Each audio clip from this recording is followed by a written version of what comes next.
What's going on, everybody? All right. Well, I'm getting to it a bit later in the day, as you can tell. But last night's preseason game between the Ottawa Senators and Montreal Canadiens, you guys have had a lot of time to digest what happened in that game last night. It was a fight-filled affair, and it was pretty nuts. I got to say, I did not expect that from a preseason game, but it's got me conflicted. It's got me conflicted about fighting in hockey again. But I'm not going to just go off on that right here off the top. I'm going to talk about that in detail in a moment, but we'll talk about the game from an overall perspective. And I might have to backtrack on one of the things I actually said about Owen Beck and Oliver Kapanen recently online. So, with that in mind, the Canadiens are now 4-1 in the preseason, and it's almost over, and we cannot freaking wait for hockey to really matter and for that to be behind us, because preseason, again, doesn't mean anything. It means something to the guys that are trying to make their pro teams, their NHL level teams, right? Because there's auditions in place here for the minor league teams in the AHL and the NHL team too. So, from an overall standpoint, from the Montreal Canadiens perspective, they beat the Sens 5-0, and this is their best preseason record since the beginning of the Hughes-Gordon era. Since Bergevin left, in terms of chemistry, that's what some of you guys have said you're looking for in the preseason, right? Who can play together? Who can have chemistry throughout the rest of the season to make it a good, productive season for the Canadiens? Because they're going to be challenging for, some fans may feel, the division, but you're going to have to knock the Leafs, Tampa, and even Florida out. Maybe it'll be a little easier with Barkov down with injury, but that doesn't mean the Florida Panthers are not going to be a top 3 division team. I think they're still going to be. So I'll just say a few thoughts on this game from an overall perspective. And I think that Oliver Kapanen has the edge probably right now over Owen Beck, even though I said it was the other way around, that I think Owen Beck is the better player. But I think Kapanen is making a very good case to be the player that the Canadiens decide to keep again. But I do think that Kapanen had a great showing last night, clearly playing well with Newhook and Demidov. It was a fun line to watch, but I do like the fact that the Canadiens can do a bit more plug and play with players this season. I think you're going to see Bolduc move up to the second line. You're going to see Laine get moved down to the third line. We know the 2 lines that are set for this season, which is Suzuki, Caulfield, Slavkovsky, and then ideally Evans with Anderson and Gallagher. So it's really that third line and the second line. They're going to have some interchanging parts. And I will mention also, before we continue forward, just really quickly, a plug for the Habs podcast. I just went in today to the studio to record a fresh podcast talking about last night's crazy game with Ottawa and the last few games too. But check out Paul K. Lemire's channel for the Habs podcast with Paul and John. The 3 of us got to do a full show today.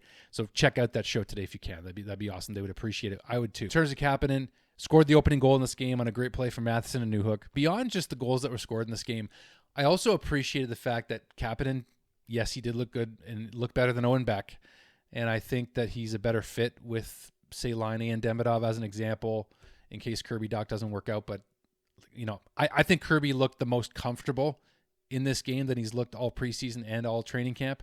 He was willing to take hits. He was willing to give hits in this game. He wasn't shying away from the physical play. Then he gets jumped at the end of the game, and it was just stupid. It wasn't hockey play, but he sent a message, and so did the Canadiens, which we're going to get to in a second again, too. You saw Lane Hudson score another goal in this game. You saw Patrick Laine score another goal from Demidov on the power play again. What I like what they're doing with Patrick Laine on the power play, though, is that they're picking their moments to give him a chance to take his shot. They're not just looking only for Patrick Laine on the power play. They're moving the puck around. Brendan Gallagher looked really good in the power play, moving the puck around. But they're using the options that they have, and they don't even have Cole Caulfield and Nick Suzuki on the power play. So think about that. There's more options coming when it gets to regular season games and to a regular lineup. There's going to be even more weapons on the power play. So that's what I like to see. And so other than that, and Kirby Dach's goal, by the way, was great. It was great. It was a mid-air, batting the puck in off the Brendan Gallagher pass at the end of this game. Alex Carrier was able to walk in on that play. You guys saw that goal from Carrier. It was fun. I mean, this game was in Quebec. It was in Quebec City, and there was a heck of a lot more Habs fans than anything else. You could hear it. The Jack-Eye brothers, and I think the Canadiens collectively, Jaden Struble in there, he had a big punch and a big fight in this game. I don't think that this is going to define the Canadiens season in the sense of, okay, so they can fight and don't mess with them. It's don't mess with anybody on this team because anybody else will step in and stick up for their teammate. And obviously Arbor and Florian Jack-Eye will be a part of that, but Florian may start the season in Laval it's going to be pretty hard to formulate this roster and keep him in a sense, I think, if you want to give ice time to everybody that needs it and for development purposes too. But I think when you saw what you saw from Struble, Jack-Eye, from Florian, Josh Anderson, what you saw from everybody is that they're willing to stick up for each other. And that's the tone I think that they want to set. The tone has been set for the season of, don't mess with the Canadiens. It's just that everybody's going to be supporting each other. It really started with the hit from behind on Newhook from Hodgson, right? And Hodgson and Nick Cousins have both been fined the max allowable under the CBA for their actions. Cousins for his dirty, unnecessary slash on Ivan Demidov. Demidov is okay from what we understand. He's not. If he was going to miss, if Demidov was going to miss the season opening game, this would be a bigger problem, and the fine would have been probably bigger, and then also a suspension would have been handed out most likely. He is not hurt seriously, thankfully. But you just don't like to see that kind of stuff. It's not a hockey play that has no place in any game, really, whether it's preseason or regular season. It's a dirty play.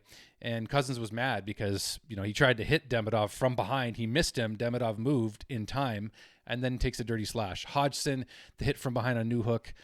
That's what really set this game off. And then Bolduc's hit, too. I mean, he didn't injure the guy, but it looked worse than it was, kind of hitting him almost into the stanchion, it looked like.